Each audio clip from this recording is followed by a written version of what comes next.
ಭ್ರಷ್ಟಾಚಾರಿ ಹಗರಣದ ರೂವಾರಿಗಳಿಗೆ ಮಂತ್ರಿ ಸ್ಥಾನ, ಮುಖ್ಯಮಂತ್ರಿಗಳ ಪರಮಾಧಿಕಾರಕ್ಕೆ ಗಾಂಧಿ ಕುಟುಂಬದ ಕೊಕ್ಕೆ.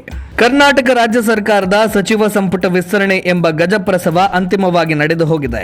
ಮುಖ್ಯಮಂತ್ರಿಗಳೇ ಆಯ್ಕೆ ಮಾಡಬೇಕಾಗಿದ್ದ ಸಚಿವರನ್ನ ಕಾಂಗ್ರೆಸ್ ಹೈಕಮಾಂಡ್ ತನ್ನ ಲೆಟರ್ ಹೆಡ್ ಮೂಲಕ ಆರಿಸಿದ್ದಲ್ಲದೆ ಸಾಂವಿಧಾನಿಕ ಹುದ್ದೆಗಳಾದ ಮತ್ತು ಆಯಾ ಸದನಗಳ ಸದಸ್ಯರುಗಳಿಂದ ಆಯ್ಕೆಯಾಗಬೇಕಾದ ವಿಧಾನಸಭೆಯ ಸಭಾಧ್ಯಕ್ಷರು, ಉಪಸಭಾಧ್ಯಕ್ಷರು ಹಾಗೂ ವಿಧಾನ ಪರಿಷತ್ತಿನ ಸಭಾಪತಿಗಳು ಮತ್ತು ಉಪಸಭಾಪತಿಗಳನ್ನ ಕಾಂಗ್ರೆಸ್ ಪಕ್ಷದ ಹೈಕಮಾಂಡ್ ತನ್ನ ಲೆಟರ್ ಹೆಡ್ ಮೂಲಕ ಆಯ್ಕೆ ಮಾಡಿರುವುದು ಪ್ರಜಾಪ್ರಭುತ್ವ ಮತ್ತು ಸಂವಿಧಾನಕ್ಕೆ ಎಸಗಿದ ಅಪಚಾರ ಎಂಬ ಆಕ್ರೋಶವು ಹೊರಬರ್ತಾ ಇದೆ. ಅಷ್ಟೇ ಅಲ್ಲದೆ ಮುಖ್ಯಮಂತ್ರಿಗಳು, ಮಾಜಿ ಮುಖ್ಯಮಂತ್ರಿಗಳು, ಕೆಪಿಸಿಸಿ ಅಧ್ಯಕ್ಷರು 2 ತಿಂಗಳು ಹೈಕಮಾಂಡ್ ಮನೆ ಬಾಗಿಲು ಕಾದು ಕೊನೆಗೆ ಭ್ರಷ್ಟಾಚಾರಿಗಳನ್ನೇ ಸಚಿವರನ್ನಾಗಿಸಿದ್ದಾರೆ. ಭ್ರಷ್ಟಾಚಾರ ಆರೋಪ ಹೊತ್ತಿರುವವರು, ಪಬ್ಗಳಲ್ಲಿ ಗಲಾಟೆ ಮಾಡಿದವರು, ಪ್ರಶ್ನೆ ಪತ್ರಿಕೆ ಸೋರಿಕೆ ತಡೆಯದವರಿಗೆ ಮಂತ್ರಿ ಸ್ಥಾನ ನೀಡಲಾಗಿದೆ.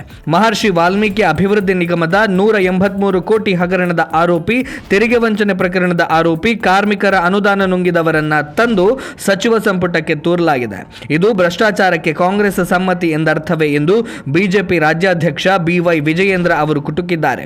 ಬಿಜೆಪಿ ಕರ್ನಾಟಕದ ಫೇಸ್ಬುಕ್ ಪೇಜ್ನಲ್ಲೂ ಲೂಟಿಕೋರ ಕಾಂಗ್ರೆಸ್ ಸರ್ಕಾರದಲ್ಲಿ ಭ್ರಷ್ಟರಿಗೆ ಮಾತ್ರ ಆದ್ಯತೆ, ಮಾನ್ಯತೆ ಎಂದು ಬರೆದು ಕುಟುಕಲಾಗಿದೆ.